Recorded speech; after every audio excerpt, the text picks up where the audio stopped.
કેમ છો બધા મજામાં?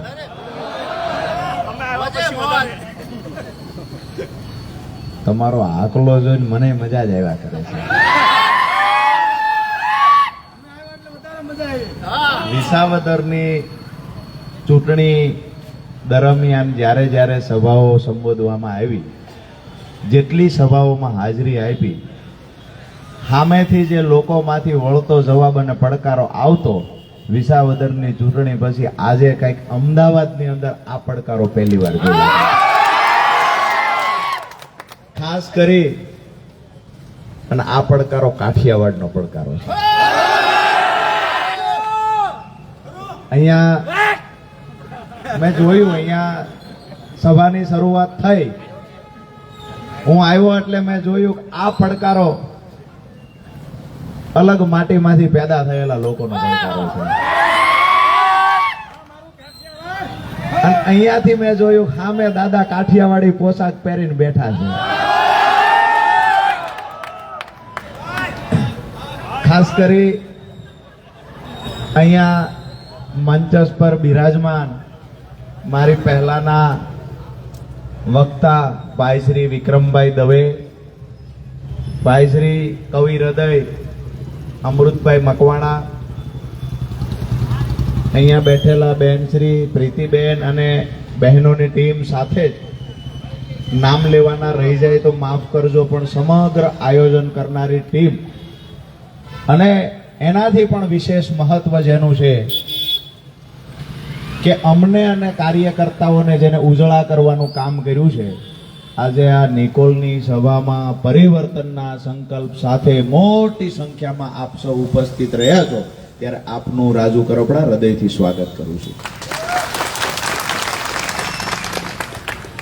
અહીંયા અમદાવાદમાં પહેલા ખૂણેથી સરખેજ બાજુથી પ્રવેશ કર્યો અને અહીંયા પહોંચતા પહોંચતા મને એવું થયું કદાચ અહીંયા આવવાના બદલે આમ ગયા હોત તો રાજકોટ નજીક પહોંચત. ઈ ટ્રાફિક, ઈ ખાડા, અમે તો ટીવીમાં સોશિયલ મીડિયાથી જોતા હતા કે સાહેબ આવ્યા છે, બધું અહીં મેકઅપ જેવા રોડ થઈ ગયા છે ફટાફટ. આજનું સાપુ વાંચ્યું તો ખબર પડી કે સાહેબ વયા ગયા પછી રોડ અડધે મૂક્યો હતી, અડધે જ રહ્યો. સાહેબ આવ્યા ત્યારે ગટરના ઢાંકણા લગાવવાના હતા, જે ઢાંકણું ઉગાડું કરીને ગયા હતા નવું લગાવવાનું હતું. સાહેબ જતા રહ્યા, નવું નો આવ્યું, જૂનું નો ઢાંકણું આવ્યું. વાત એ છે કે સાહેબનો જે રૂટ હતો એ રૂટ પર કમ્પ્લીટલી વ્યવસ્થા ગોઠવી દેવામાં આવી. ગટરોનું કામ ચાલુ થયું, રોડનું કામ ચાલુ થયું. ઘણા બધા મિત્રોના તો આપણે વિડીયો જોયા કે ભાઈ વારંવાર સાહેબ આવતા હોય તો અમારા કામ તો થાય. અહીંયા વારંવાર સાહેબ આવતા હોય તો કામ તો થવા હોય તો થાય, નહીતર કાંઈ નહીં. પણ એક વખત આવે તો 100-150 કરોડનો ધુમાડો કરીને જાય, વારંવાર આવશે તો અમદાવાદ વેચાઈ જશે. આજની પરિસ્થિતિ એ છે કે શહેરમાં રહેનારા લોકો ક્યાંક ને ક્યાંક ગામડામાં કોઈ રહે છે તો ગામડાની અંદર શિક્ષણ વ્યવસ્થા બિલકુલ કથળી ગઈ છે, આરોગ્ય વ્યવસ્થા કથળી ગઈ છે, ગામડાનું જીવન સ્તર દિવસે દિવસે નીચું આવતું જાય છે. ન છૂટકે લોકો ગામડામાંથી શહેર તરફ સ્થળાંતર કરે છે. ક્યાંક ને ક્યાંક એવું થાય કે અમારું ગામડું ભાંગી ગયું છે એટલે આવો શહેરમાં જઈએ. આજની પરિસ્થિતિ એવી છે કે દીકરાનું વેવિશાળ કરવું હોય તો પણ એવું કહેવામાં આવે કે સિટીમાં દીકરો રહેતો હોય તો વેવિશાળ કરીએ, હગાઈ કરીએ. અહીંયા નિકોલમાં આવતા આવતા આખું અમદાવાદ વીંધીને અહીંયા આવ્યા, મને એવું લાગ્યું કે આ કરતા ગામડું શહેર બે મૂકીને મારી વાડીએ વયો જાવ સૌથી સારું છે. અહીંયા પણ કોઈ જાતની વ્યવસ્થા નથી. ગુજરાતનું સૌથી મોટું સિટી મહાનગરપાલિકા અમદાવાદ, અને અમદાવાદની અંદર એક પણ એવી વાત નથી કે જેના આપણે વખાણ કરી શકીએ. અમદાવાદ અને ગાંધીનગર એટલે હાઈ પ્રોફાઇલ લોકો રહેતા હોય એનું સિટી છે. વાત એ છે કે આ એ વિસ્તાર છે કે જ્યાં ગામડેથી આવેલા લોકો પણ રહે છે, સિટીમાં પહેલેથી રહેતા લોકો પણ રહે છે. આજે અમદાવાદની હાલત શું છે, આજે નિકોલની હાલત શું છે, આજે ગાંધીનગરની હાલત શું છે, આજે વાસ્તવિકતા અહીંયા કહેવા આવ્યા છીએ. ભાઈએ જેમ કહ્યું એમ કે પીવાનું પાણી સમયસર આવતું નથી, પણ ખૂણે ખૂણે દારૂની બોટલો મળે છે. દારૂવાળા પણ હવે બુટલેગરો પણ અપડેટ થઈ ગયા. ઓનલાઈન મેસેજ કરો અને દારૂની બોટલ આવે સરનામા ઉપર. સરનામા ઉપર દારૂની બોટલ આવી જાય. અહીંયાથી ઢાંકણું તૂટી ગયું છે એનો ફોટો મહાનગરપાલિકા મોકલીએ કે ચૂંટાયેલા સભ્યોને મોકલીએ તો ઢાંકણું રિપેર કરવા માટે કોઈ આવતું નથી. ગટરો ઉભરાય છે, પીવાના પાણી સાથે જોઈન્ટ થઈ જાય છે પાણી ગટરોના, તો એને રિપેરિંગ કરવા માટે કોઈ આવતું નથી. જ્યારે રજૂઆત કરવામાં આવે તો આ તો કાઠિયાવાડના લોકો બધા છે, ક્યાંક ને ક્યાંક અમદાવાદની જનતાને પણ હું એવું માનું છું કે આવનાર સમયમાં એની અંદર પણ જનૂન જાગે અને આ જે ભ્રષ્ટાચારીઓ છે એની સામે અવાજ ઉઠાવવાની તાકાત ભગવાન એમને પણ બધાને આપે. આજે અહીંયા કોઈ અવાજ ઉઠાવે તો પરિસ્થિતિ શું છે? ભાજપના 2 ગુંડાઓ દરેક સોસાયટીઓમાં મૂકવામાં આવ્યા છે. જેટલા બુટલેગરો છે, જેટલા ગુંડાઓ છે એના ભાજપના નેતાઓ સાથે ભાગીદારીઓ છે. આ ગુંડાઓ સોસાયટીમાં કે સોસાયટીના ચેરમેનને આવીને દબાવવા ધમકાવવાના કામ પણ કરતા હોય છે. ભાઈએ કહ્યું એ મુજબ તમારી સોસાયટીમાંથી કેટલા લોકો આવ્યા હતા? જો લોકો નથી આવ્યા સાહેબની સભામાં, ભાજપની સભામાં, જો તમારે ત્યાંથી લોકો નથી જતા તો એ સોસાયટીની ફરિયાદો સાંભળવાનું બંધ પણ ભાજપના નેતાઓ કરી દેશે. મારી વાત સાચી? હા કે ના? એમને કહીએ છીએ કે થોડો સમય બાપલિયા ખમી જાઓ. નિકોલમાં પણ, અમદાવાદમાં પણ, ગાંધીનગરમાં પણ તમામ જગ્યાએ વિસાવદર વાળી થવા જઈ રહી છે. કોઈ પણ માયનો લાલ એવું સમજતા હોય કે દિલ્હીમાં અમારી સરકાર છે, કેન્દ્રમાં અમે બેઠા છીએ, ગુજરાતમાં 30 વર્ષથી બેઠા છીએ, અમને કોઈ હલાવી નહીં શકે, અમે જગતના બાપ છીએ, અમે ખેડૂતના દીકરા છીએ, તમારી ખુરશીને લાત મારીને ખુરશીના પાયા ભાંગી નાખવાની તાકાત છે. નાના મોટા 2-4 લંગુરિયાઓ અધિકારીઓ પણ એવું સમજે છે. 3 તારોડિયાથી વધારે ઉપરની પોસ્ટ વાળા અધિકારીઓ પણ એવું સમજે છે કે ભાજપના નેતાઓને જે સંતાન ના હોય ને દત્તક બેસી જવું હોય એટલા પ્રયત્નો કરે છે. એમને પણ કહીએ છીએ થોડો સમય રાહ જોઈ જાઓ. આમ આદમી પાર્ટીના સૈનિકોને કે આમ આદમી પાર્ટીના નેતાઓને દબાવવાના પ્રયત્ન નહીં કરતા. નાની એવી વાત હોય, ગ્લાસ ફેંકવા જેવી વાતમાં ચૈતરભાઈને જેલમાં પૂરવામાં આવ્યા. મયુર સાકરિયાએ એક ભાઈનો કોલર પકડ્યો, 300 હાથ થઈ. હું તો એ માનું છું કે ભાજપના નેતાને સપનામાં જો એવું થયું કે રાજુભાઈ કરપડાએ મને લાફો માર્યો અને સવારે જાગીને આખું ચોળતો પોલીસ સ્ટેશન જઈને કહે છે મને સપનામાં રાજુભાઈએ લાફો માર્યો, તો પોલીસ વાળા કમલમમાં ફોન કરશે. રાજુભાઈએ નિકોલમાં અહીંના ભાજપના નેતાને સપનામાં આવીને લાફો માર્યો છે, તો શું કરવું જોઈએ? એ ક્યાંક આપણે સરકારી વકીલને પૂછી લઈએ. એ સરકારી વકીલને પૂછે કે ભાઈ નિકોલ પોલીસ સ્ટેશનની અંદર ભાજપના નેતા આવ્યા છે, સામે આરોપી આમ આદમી પાર્ટી નેતા છે, આરોપ શું છે? આરોપ એ છે કે સપનામાં આવીને લાફો મારી ગયા.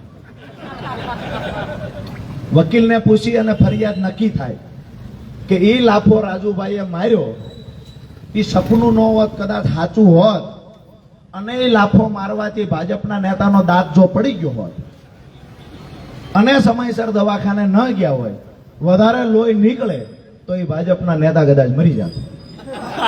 તો આ મુજબ રાજુભાઈ પર 300 હાથ દાખલ થાય. પોપાભાઈનું રાજ છે, જેને સારું લાગે એ કરે. પણ એક વાત નક્કી કહીએ છીએ, ગાંધી ચિંધ્યા માર્ગે આ પરિવર્તનની લડાઈ લડવા નીકળ્યા છીએ. પણ કોઈ માયનો લાલ એવું સમજતો હોય કે અમે દંડાના જોરે કે પોલીસના જોરે આમ આદમી પાર્ટીને જેલનો ડર દેખાડી અને એના નેતાઓને જેલમાં પૂરશું, એનો અવાજ દબાવવાના પ્રયત્ન કરશું, તો આજે નિકોલની બજારમાંથી એક 35 વર્ષનો યુવાન ભારતીય જનતા પાર્ટીને ચેલેન્જ પણ કરે છે, દત્તક બેઠેલી પોલીસને પણ ચેલેન્જ કરે છે. તમારામાં તાકાત હોય તો ભૂમાફિયાઓ સામે તાકાત હોય તો વાપરો. તમારામાં તાકાત હોય તો બળાત્કારીઓ સામે કાર્યવાહી કરો. તમારામાં તાકાત હોય તો દારૂ વેચનારા લોકો પર, જુગાર રમાડનારા લોકો પર, ભૂમાફિયાઓ પર, ભ્રષ્ટાચારીઓ પર અને ભાજપના ગુંડાઓ પર તાકાત વાપરો. આમ આદમી પાર્ટીના સૈનિક પર તાકાત વાપરવાના પ્રયત્ન નહીં કરતા. અમે ગાંધી ચિંધ્યા માર્ગે લડાઈ લડીએ છીએ. ઈશ્વરની સાક્ષીએ કહું છું, જરૂર પડે તો ભગતસિંહના માર્ગે ચાલવાની પણ તૈયારી સાથે મેદાનમાં આવ્યા છીએ. કોઈ માયનો લાગે એવું સમજતા હોય કે અમે ડરાવી દઈશું, ધમકાવી દઈશું, આમ આદમી પાર્ટીમાં એક પણ નેતા કે એક પણ કાર્યકર્તા ક્યારેય ડરપોક હોઈ ના શકે. અહીંયા બેઠેલા લોકો પણ ભાજપની સામે આંખમાં આંખ નાખીને વાત કરી શકે એવા લોકો જ અમારી સભામાં આવી શકે. બાકી માઈક આંગલા લોકો તો ઘરમાં બેસીને સાનામાના સભા સાંભળે છે. ભાજપનો સભ્ય નીકળે અને ડરી જતા હોય. અહીંયા પણ ઘણા બધા મિત્રો એવા છે જેને આપણી સભામાં ખૂબ રસ છે, આપણી વાતો ખૂબ સાંભળવી છે, પણ ફોટામાં નો આવી જાય એટલે અંધારા અંધારે ઉભા રહે. મારી વાત સાચી છે? ફોટામાં આવી જઈશું તો ફરિયાદ જશે, ફરિયાદ જાય એટલે ઓલા ઝૂમ કરીને બિલોરી કાઢતી જોવે. કઈ સોસાયટી વાળા છે? અરે અમે એ સોસાયટી વાળા છે કે હતિયાવીમાં તમારું ખેદાન મેદાન કરીને ઘણો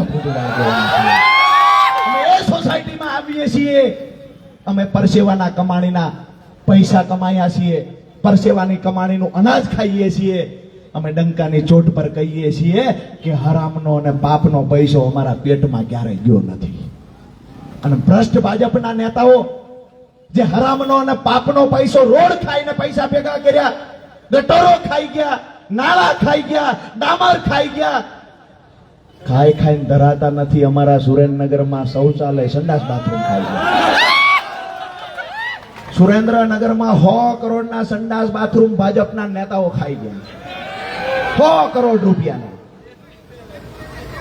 અમે જ્યારે રજૂઆત કરી વિક્રમભાઈ, તો એ કે મેં તો ઓછું ખાધું હતું, ફલાણા નેતા છે એને વધારે ખાધું, એનાથી વધારે ધારાસભ્ય ખાધું. મેં કીધું પણ ખાધું છું એ તો જુઓ. બાથરૂમ ખાઈ ગયા, બધું ખપે આ લોકોને. કોઈ વાતની ના નથી, તમે જે આપશો એ ખાઈ જશે. મિત્રો, વિચારવાનો સમય આવી ગયો છે. આજે દેશની હાલત ક્યાં છે, શું છે? લડવા માટે નીકળેલા યુવાનોની હાલત શું આ ભાજપ કરે છે? ક્યાંક ને ક્યાંક દિલ્હીની અંદર ભાઈએ અમારે વિક્રમભાઈ દવેએ વાત કરી, વારંવાર જૂઠા કેસમાં આમ આદમી પાર્ટીના નેતાઓને ફસાવવાના પ્રયત્ન થાય, ખોટી રીતે ઈડી સીબીઆઈ નો ઉપયોગ થાય. બિહારની અંદર તો આ લોકોએ દાટ વાળી દીધો. ચૂંટણી પંચ નામ કાઢી નાખે મતદાર યાદીમાંથી. 20 લાખથી વધારે જીવતા લોકો છે જેને ચૂંટણી પંચે મરી ગયેલા સાબિત કરી દીધા. ઓલા લોકો કોર્ટમાં જઈને કહે છે કે અમે જીવીએ છીએ. કોર્ટ કે પ્રૂફ શું છે? બાપડો જીવે છે એ પોતાના પુરાવા ગોતે છે કે હું સાચું કા જીવતો છું. ને ભાજપના રાજમાં જીવતા લોકોને મારી નાખવાનું કામ ચૂંટણી જીતવા માટે ભાજપ કરે છે. દોસ્તો, સમય આવી ગયો છે. આવનાર સમયમાં વિસાવદર વાળી તમામ ગુજરાતની વિધાનસભા પર કરવાની છે. આવનાર સમયમાં પરિવર્તન માટે સંકલ્પ કરી લેવાનો છે. આવનાર સમયમાં તમામ મારા યુવાનોને કહેવા માટે આજે આવ્યો છું, આવનાર સમયમાં આપણા બાળકોને આ ગુજરાતની જનતાએ કોઈની ગુલામી ન કરવી પડે એટલા માટે માથે કફન બાંધીને નીકળી જવાનો સમય આવ્યો છે. કેસ થશે, ડરાવશે, ધમકાવશે, આ બધું તો થવાનું છે. આજે રાજુ કરપડા અહીંયા ઉભો ભાષણ કરે છે. મને પણ ખબર છે આવનાર સમયમાં આમ આદમી પાર્ટીના તમામ નેતાઓ પર ક્યાંક ને ક્યાંક જૂઠા કેસો થવાના છે, જેલમાં પૂરવાના પ્રયત્ન થવાના છે. પણ મને અમારા ખેડૂતો પર, ખેત મજૂરો પર અને અમારા ચાહકો પર ભરોસો છે. જ્યાં પણ બેઠા હશું ત્યાં ઇન્કલાબ જિંદાબાદના નારા સાથે બેઠા હશું. ભાજપ વાળાને કહીએ છીએ, તમારી જેલથી અમે ડરતા નથી. તમારી જેલની દિવાલોને હજી ઊંચી કરી નાખો. તમારી જેલથી ડરતા નથી. પણ સત્તા પરિવર્તન આવે તે દિવસે કેટલા જણા જેલમાં જશે એ પણ તૈયારી કરીને રાખજો. સરકાર બદલાવાની છે, કોઈની સરકાર કાયમ માટે રહેવાની નથી. અને મને અહીંયા અમદાવાદમાં આવું સભા કરવા અને આવડી મોટી સંખ્યામાં લોકો સામે હોય, આનાથી મોટું ઉદાહરણ કયું હોય? પરિવર્તન આવવાનું છે, સરકાર બદલાવાની છે. આ વાત અહીંથી જ નક્કી થાય છે. અને નિકોલથી આખા અમદાવાદને સંદેશ આપીએ છીએ કે નિકોલના યુવાનો, નિકોલની જનતા મન બનાવી લીધું છે કે ભ્રષ્ટ ભાજપના 30 વર્ષના મૂળિયા ઉખેડી નાખવા માટે આમ આદમી પાર્ટીની સાથે ખંભે ખંભો આપીને ઊભું રહેવાનું છે. અમદાવાદની તમામ જનતાને કહીએ છીએ, તમારા બાળકોના ઉજળા ભવિષ્ય માટે, સારી શિક્ષણ વ્યવસ્થા માટે, સારા આરોગ્ય વ્યવસ્થા માટે અને અમદાવાદને ગંદકીની બદબૂમાંથી બહાર કાઢવા માટે એક વખત આમ આદમી પાર્ટીને મોકો આપો. એક વખત ઝાડુના નિશાન સામે મત આપી અને અજમાવી તો જુઓ. અહીંયા મોટા ભાગે ગામડાઓમાંથી આવેલા લોકો રહે છે. આપણે ગામડાની અંદર 2 બળદ હોય, કોઈ બળદ દેવા આવે તો આપણે એ કરતા હોઈએ છીએ. ખરેખર એક તો કેટલી ધરું હાલેલો બળદ છે. અમારે ત્યાં બળદ હતા, 2 બળદ હતા, એક વઢિયારો હતો ને એક રાંગડો હતો. 2 બળદ હતા. તમે કોનું સમજો છો? હું બળદની વાત કરું છું. તમે જે રૂબરૂ કહેતા નથી એનું. અમારે ત્યાં 2 બળદ હતા, એક વઢિયારો અને એક રાંગડો. ખેતરમાં જેવા હાંકવા લઈ જાવ, હજી તો હાલવાનું ચાલુ થયા પહેલા જે વાયુ હોય કપામાં હાંકવા લઈ જાય, કપા ખાવાનું ચાલુ કરી દે. મેં મારા બાપુને પૂછેલું કે આમાં વધુ કયો ખાઈ જાય છે, હારો કયો? એમ તો 2 માંથી એકય હારા નથી, પણ વઢિયારો જાજુ ખાઈ જાય છે અને રાંગડો ઓછું ખાય છે 2. તો હાથીએ જોડો તો હાથીએ કાંઈ કામ જ ન કરે. ખેતરમાં લઈ જાવ એટલે પહેલું કામ ખાવાનું કરે. વઢિયારા અને રાંગડાને પછી અમે નક્કી કર્યું 30 વર્ષની ધરું થઈ ગઈ છે ને હું માજનમાં મૂકી છું. અને પછી અમે ત્યાં અમારે બાજુમાં મૂળી મહાજનનું એક પાંજરાપોળ છે. આ બંને બળદને 30 વર્ષ થયા, એકય વખત ઉપયોગમાં ન આવ્યા. વારંવાર અખતરા કર્યા, ક્યારેય ઉપયોગમાં ન આવ્યા. એટલે ડેરો થઈને માજનમાં મૂકી આવ્યા. તમે અમે લઈ જઈશું, તમે ખાલી ધક્કો મારો, તમે ધક્કો મારો, અમે લઈ જઈશું. ડેરો થઈને લઈ જઈશું. જરૂર પડે મોઢે શીકલું લગાવશું. ખાવા દેવી તો બીજો ખાલી 2 વર્ષ ખમી જાવ, ખાવા દઈએ તો કેજો ભૂખ્યા મારવાના છે. 30 વર્ષ ખવડાવ્યું, કાંઈ કામ જ ન કર્યું, કાંઈ કામ જ ન કર્યું. 30 વર્ષ સુધી ખવડાવ્યું. અમે એ સહીએ જેવા લોકો છે એવો જવાબ સમયસર આપીશું. વિસાવદરની ચૂંટણી દરમિયાન હું એક નેહડે ગયો તો. આપણા કાઠિયાવાડના લોકો બુદ્ધિશાળી હોય કેટલા એ કહું. હું એક નેહડે ગયેલો. સંધણ ભેંસ હતી, નહીતર અહીંયા તો બધી ગીરની ભેંસું હોય.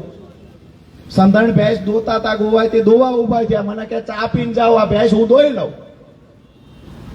મેં એમને કીધું કે અમારે ઉતાવળ છે. તો નહીં ફટાફટ ભેંસ દોઈ લઉં. મેં કીધું કાંઈ વાંધો નહીં. ગોવાથી ઉભા થઈને બકડિયું લીધું, એમાં ખોળ નાખ્યો, ખોળમાં 2 પાણા મૂક્યા. આપણે કોઈને ઘરે ડાયરેક્ટ પૂછાય નહીં. મેં કીધા પાણા કેમ મૂક્યા છે? બકડિયું મૂક્યું, દોવાનું ચાલુ કર્યું, દોઈ લીધી ભેંસ. પછી મેં એમને કીધું, મેં કીધું તમે પાણા મૂક્યા હતા, ચા પીતા પીતા પૂછ્યું? મને કે આ ભેંસની એવી આદત છે કે દોવાન ચાલુ કરું એ પહેલા એ ખાણ એટલી ઝડપે ખાઈ જાય કે ભાજપના નેતા જે ભ્રષ્ટાચાર કરીને પૈસા ખાઈ જાય ને એના કરતા વધારે ઝડપે ખાઈ જાય. મેં કીધું ન ખાવા દેવું હોય તો? મને કે એટલે ઈસુદાન ને ગોપાલ 2 આ મૂક્યા બગડિયામાં, નહીં ખાવા દે. જેવું ખોળનું બટકું મોઢામાં લે ને એવો પાણો આવી જાય. પાણો આંગો પાછો કરે તો થોડો સમય વયો જાય, એટલે 1/2 લીટર દૂધ દોઈ લે. આખા ગુજરાતમાં ગોપાલભાઈ ઇટાલિયા અને ઈસુદાનભાઈનું મોડલ લઈ, વિસાવદરની જનતાનો સંદેશ લઈ અને આપણે નીકળ્યા છીએ.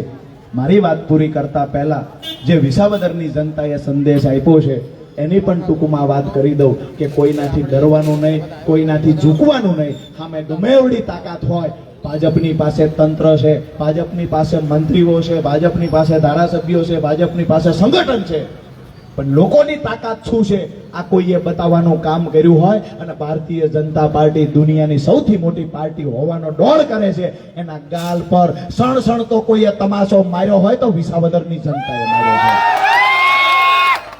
જે લોકો એવું કહેતા હતા અમારા ચાણક્ય ફાણક્ય અને અમે તો આમ સંગઠન છે ને આમ તોડી નાખીએ ને ફોડી નાખીએ, શરૂઆતના 3 રાઉન્ડ સુધી દેખાણા, પછી દેખાણા જ નહીં કોઈ.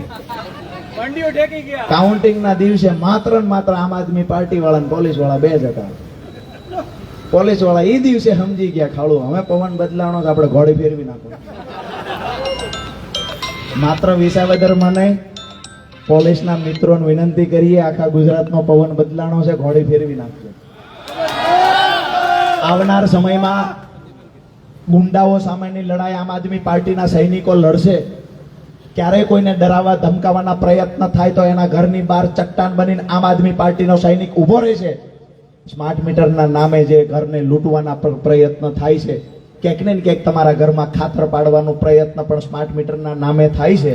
રાતના યુનિટ અને દિવસના યુનિટ, સ્માર્ટ મીટર એક વખત ઘરમાં પુગાડી દીધા પછી રાત અને દિવસના યુનિટના ભાવફેર કરવાનું પણ જે ષડયંત્ર થાય છે, એની સામે કોઈ પાર્ટી લડે કે ન લડે, આમ આદમી પાર્ટી ચટ્ટાન બનીને લડશે અને તમારા ઘરની બહાર ઉભા રહેશે.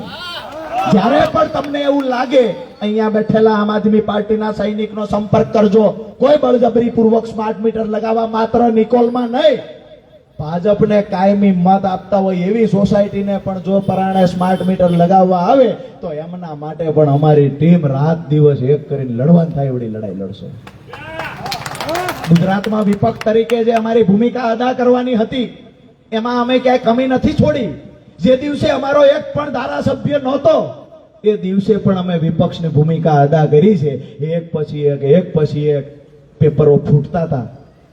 જે યુવાનો, જે મા બાપ પેટે પાટા બાંધી ગામડેથી ગાંધીનગરમાં યુવાનને તૈયારી કરવા મોકલે, મા બાપનું સપનું હોય મારા દીકરાને દીકરીને નોકરી મળી જશે, મા બાપનું સપનું હોય કે મારા દીકરાને નોકરી મળી જાય ત્યાર પછી લગ્ન કરીશ, મા બાપનું સપનું હોય કે ખેતીની જમીન ભલે વેચાઈ જાય પણ મારો દીકરો નોકરી લઈને ઘરે આવવો જોઈએ.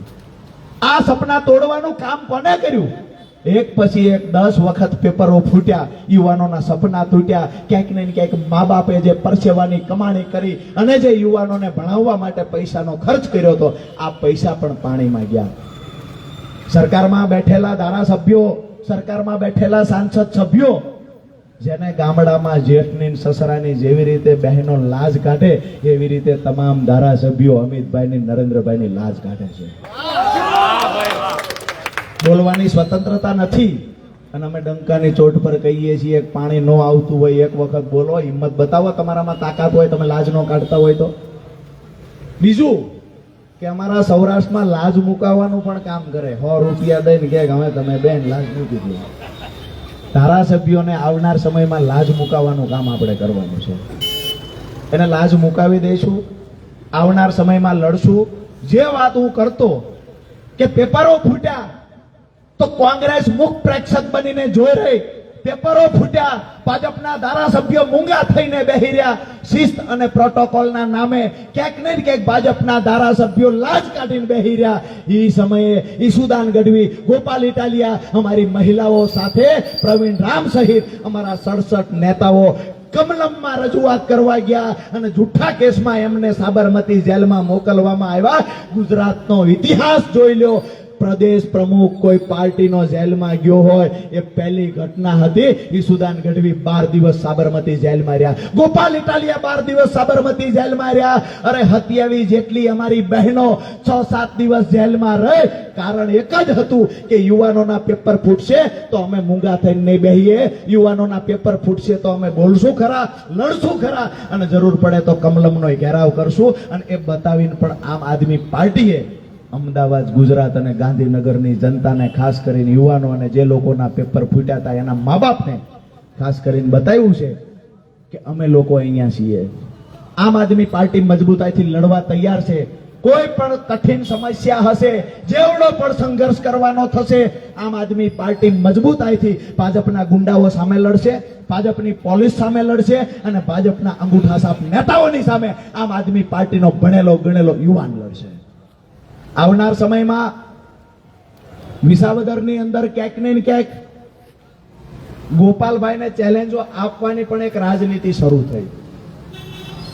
ગોપાલભાઈને ચેલેન્જો આપવામાં આવે, ગોપાલભાઈનું નામ લઈને મૂળ મોટા થવાની વાત છે.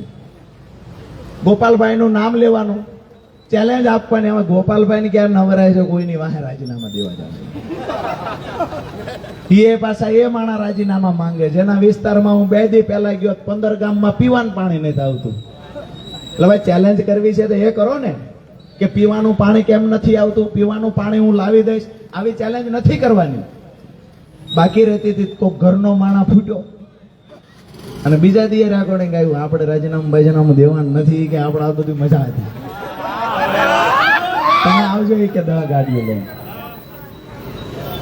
અમે એ કહીએ છીએ, મોરબીના એક ધારાસભ્ય નહીં, આખા ગુજરાતના ભાજપનું આખી ટોળકી, ભાજપના બધા ધારાસભ્યો એક બાજુ આવી જાય અને એક બાજુ અમારો ગોપાલ ઇટાલિયા હોય, આ બધાની સામે ભારે પડી જાય.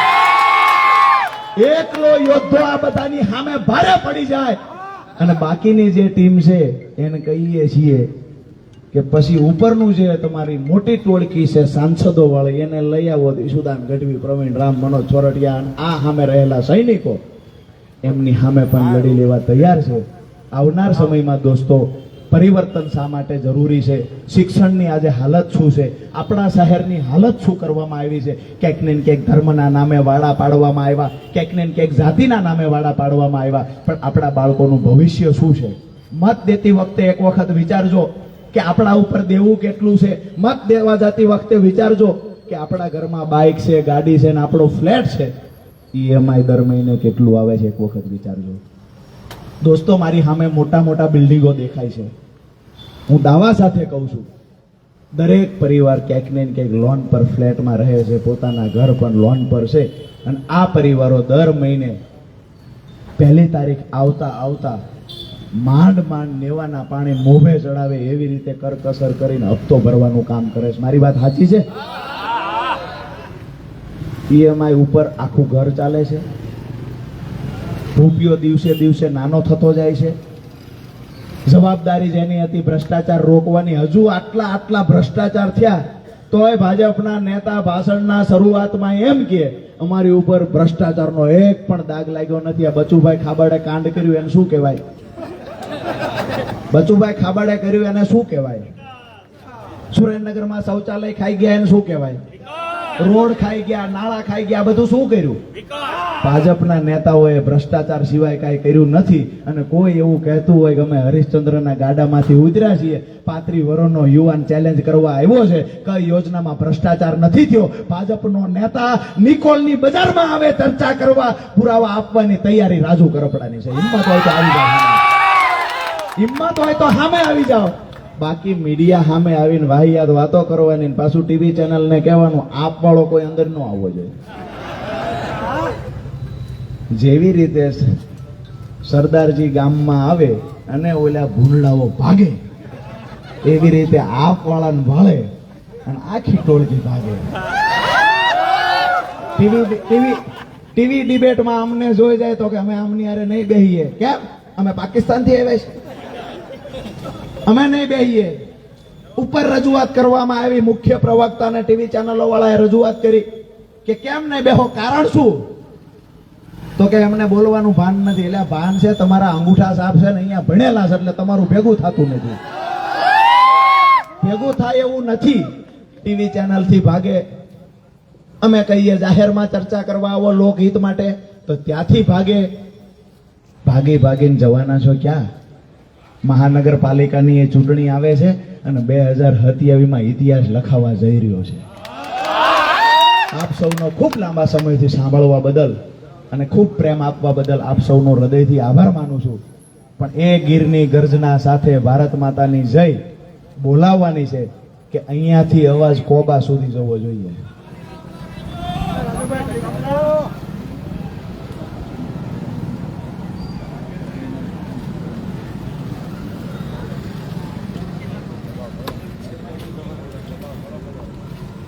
આપણા ધારાસભ્યને ભગાડ્યા એ રીલ આઈની હતી. આ ભાઈ હતો. ભાઈ જ હોય અહીં. ભાઈ હતો. આ ભાઈ જ જગદીશભાઈ. બોલાવો, એનું સન્માન કરો રાજુભાઈ. જગદીશભાઈ બે. રાજુભાઈ સન્માન. રાજુભાઈ સન્માન થાય. રાજુભાઈ અરે એ સાહેબ રાજુભાઈ. સન્માન થવું જોઈએ. એક મિનિટ સન્માન એમ. કરો રાજુભાઈ. હમણાં રાજુભાઈએ કીધું ને એમ કે ભાજપના પેજ પ્રમુખને કોઈ સવાલ નથી કરી શકતું. 15 દિવસ પહેલાની જનસંપર્ક યાત્રાની અંદર બધા પેજ પ્રમુખો હાજર, સોસાયટીના બધા વોર્ડ પ્રમુખો હાજર, ચારેય કોર્પોરેટરો હાજર અને ખુદ ધારાસભ્ય હાજર. એ 60-70 ની ટોળકીમાં અમારા બે સિંહ ખાલી બે સવાલથી ઓલા વાડીએ ઓલું કેમ હુતળ્યો બોમ્બ પડે ધ્રોજડા ભાગે એમ ભાગ્યા હો. ઈ અમારા અંકિતભાઈ રામાણી ને સંજયભાઈ. રાજુભાઈ. આવો, આવો, ઉપર આવો, બે ભાઈ ઉપર આવો.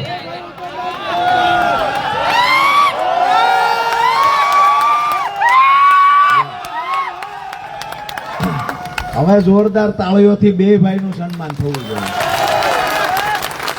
નિકોલની અંદર વિસાવદરના બીજ રોપાઈ ગયા. ભાઈએ કહ્યું હવે આ તો સમજો કે સૈનિક છે, સેનાપતિઓ તો બધા હજી બાકી જ છે. સારું થયું કે સેનાપતિઓ સાહેબની સભામાં ન આવ્યા, નહીં તો અફરાતફરી પોલીસ નહીં થઈ જાય. બંને ભાઈઓને ખૂબ ખૂબ અભિનંદન.